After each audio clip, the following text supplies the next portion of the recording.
The midday shift at a major hospital in Abuja runs at a blistering pace.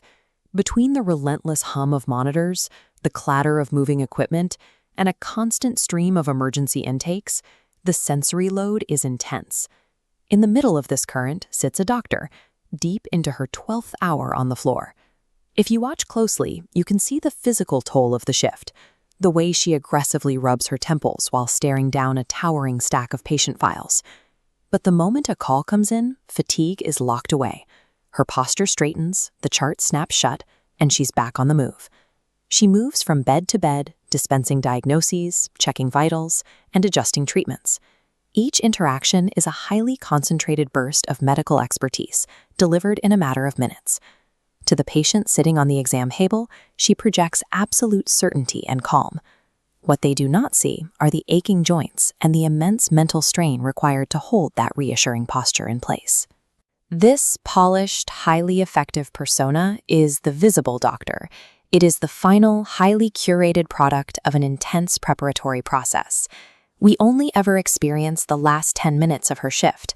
The hours of grueling, continuous labor required to deliver those 10 minutes of care remain entirely hidden from view.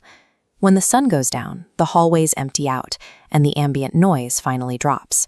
The volume of work required to keep the ward stable, however, stays exactly the same. Pushing a shift past the 14-hour mark forces the body to run on borrowed energy. Focus narrows, and the brain has to work twice as hard to process standard clinical data. To keep pace with the demands of the ward, personal needs are jettisoned entirely. A cold lunch sits forgotten on a desk, abandoned in favor of updating another round of critical charts. Her phone lights up with a call from home. She looks at the screen, silences the ringer, and walks into the next room. Her family waits so she can be completely present for someone else's. In the waiting room, she sits with a terrified spouse. She listens closely, speaks softly, and drains her last reserves of emotional endurance to anchor their panic. Surviving these shifts demands expert clinical knowledge, yet the true foundation of medical resilience is built entirely on a doctor's willingness to indefinitely delay their own sleep, their own meals, and their own comfort. Deep into the early morning hours, the relentless cycle finally pauses. Sitting squarely on the nurse's station is an unexpected delivery. She pulls open the cardboard flaps. Inside sits a small card with a very simple message. "Thank you for taking care of us." You can see the exact second the tension leaves her shoulders. For the first time all night, the carefully constructed professional armor drops, revealing a genuine smile. Inside the package is an arrived beverage, a rich blend of tiger nut and date fruit. Tiger nut is a small root vegetable known for its high fiber and energy-boosting properties, providing an immediate source of functional nourishment for a depleted system. Right next to it is the Delight Mix.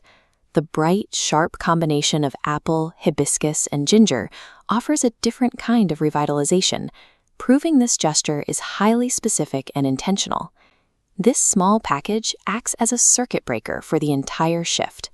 By delivering necessary calories and targeted nutrition, it actively returns a sense of dignity to the person who has spent the last 12 hours ignoring her own.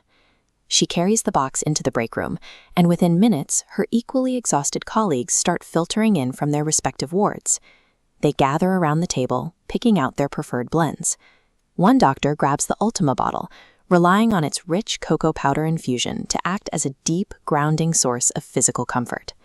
The heavy silence of the night shift dissipates. As they share the drinks, quiet conversations start up, accompanied by actual laughter. The room's energy completely resets.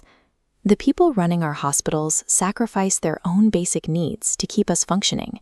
Ensuring they have the energy and support to continue that work is a reciprocal obligation. We have to actively restore those who spend their lives restoring us.